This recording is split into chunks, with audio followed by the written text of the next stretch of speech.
Imagine this. You're building your life with the person you believe to be your soulmate. You've shared your dreams, your fears, your future plans. You're both committed, you think you know everything there is to know about each other, and you're looking forward to a lifetime together. Then, one day, everything you thought you knew about love and trust is completely shattered. You find out the unthinkable. The person you've chosen to spend your life with has betrayed you. But here's the twist. This betrayal didn't come from just any stranger or fleeting mistake. It came from someone so close to you that they were almost a second family. It came from your fiancé. And your stepfather. This is the story of how I found out that my fiancé had not just cheated on me, but with my stepfather. The man who had been a father figure to me. The man I trusted with everything. Prepare yourself for a story of pain, betrayal, and what it takes to rebuild yourself when everything you thought you knew comes crashing down. It all began like so many love stories do. Full of hope, full of promises, and full of dreams.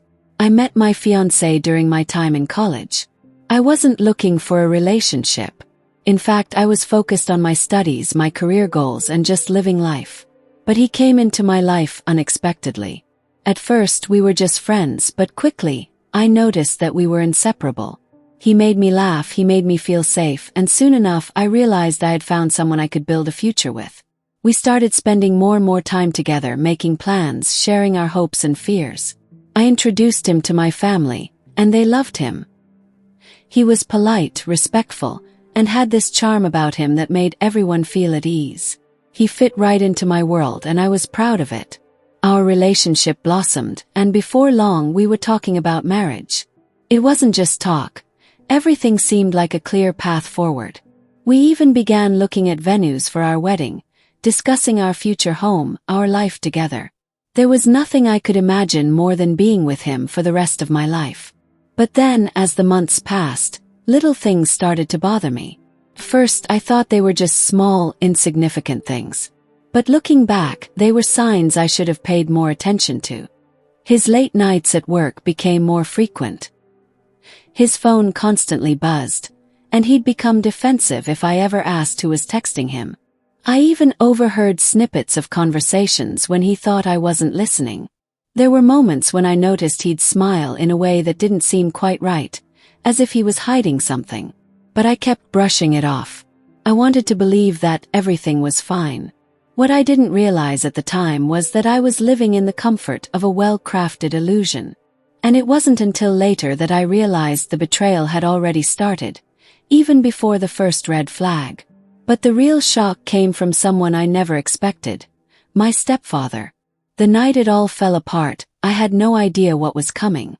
I was home alone, my fiancé was out with friends, and I was doing what I thought was a routine thing, just browsing through social media. But then, something happened that completely changed the course of my life. I noticed that my fiancé's phone, which he had left on the counter, was unlocked. Now, I know this might seem like an invasion of privacy, but I wasn't looking for trouble. It wasn't like I was snooping for something to accuse him of. But there it was. A message popped up, and it was from my stepfather. At first, I couldn't believe what I was seeing. Why would my fiancé be texting my stepfather? And why did their conversations seem too familiar? But the more I scrolled, the worse it got. The messages were personal. They were intimate. They were flirtatious. And as I read through them, the pieces started to fall into place. I wanted to believe it was some kind of mistake, that maybe I was misinterpreting things. But then I found more. And more. And suddenly, it wasn't just a random text here or there. It was an ongoing affair. My fiancé, the man I loved, had been having an affair with my stepfather for months. It was as if everything had turned upside down in an instant. The man I had trusted with my heart, the man I had planned a future with, was not just unfaithful to me, but he was betraying me with someone I considered family. My own flesh and blood, my stepfather, the man who had raised me, had been a part of this affair. The one person who I thought would never hurt me had been helping to destroy my life from the inside. I couldn't believe it. I didn't know what to do. The emotions flooded me all at once. Shock, anger, heartbreak, confusion. I felt like my entire world had been flipped upside down. I didn't confront them right away. No, I needed time. I needed to process this. This betrayal wasn't something I could deal with in a single moment. I knew I had to talk to both of them, but I wasn't ready. I couldn't even look at my fiancé's face without feeling disgusted. And as for my stepfather, he had been a constant in my life. And now, the very thought of him made me want to scream. The next few days were a blur. I didn't eat much, I didn't sleep. And I couldn't focus on anything other than the betrayal that had torn my world apart. I couldn't even look at my fiancé without feeling a wave of anger and disbelief. I had to confront him.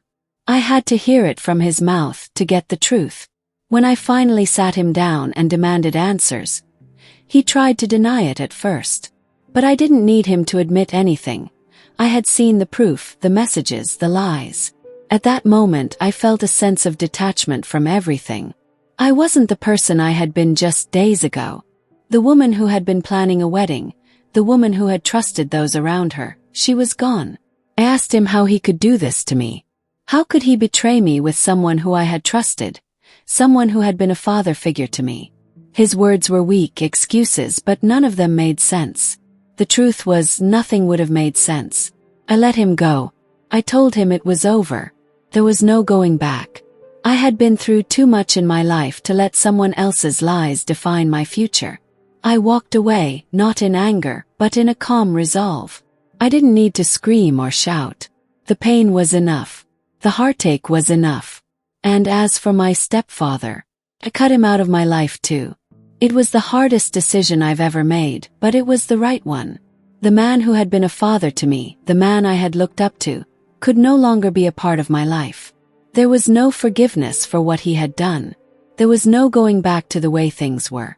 But in the midst of all the chaos and confusion, I learned something powerful. I learned that no matter what happens, I am the one who holds the power to heal. No one else can define my worth, no matter how deeply they betray me. I chose to forgive. Not for them, but for me. Forgiveness wasn't about excusing their actions. It was about freeing myself from the anger and the hurt that was consuming me. And it took time. It wasn't easy. But as I began to heal, I realized that I was stronger than I had ever known. It wasn't the end of the story. I still had a long way to go. But I knew that I would never let betrayal define me. I was going to rebuild my life one step at a time. If you've ever been through something like this, if you've felt the sting of betrayal from someone you loved, you're not alone. It's painful. It's heart-wrenching. But it's not the end of the road. You can rebuild. Is that you don't have to let betrayal define who you are. You are stronger than you think. You have the power to heal, to forgive, and to move forward. It's not easy, and it may take time, but you will come out the other side stronger, wiser, and more resilient. If you're struggling with betrayal, remember that your worth doesn't depend on anyone else's actions. You are worthy of love, respect, and happiness. Don't let anyone make you feel otherwise. Thank you for listening to my story. If this resonates with you or if you've experienced something similar, I'd love to hear your thoughts in the comments. Please like, share, and subscribe for more stories of resilience, healing, and growth. Take care and remember you are never alone. You are stronger than you realize.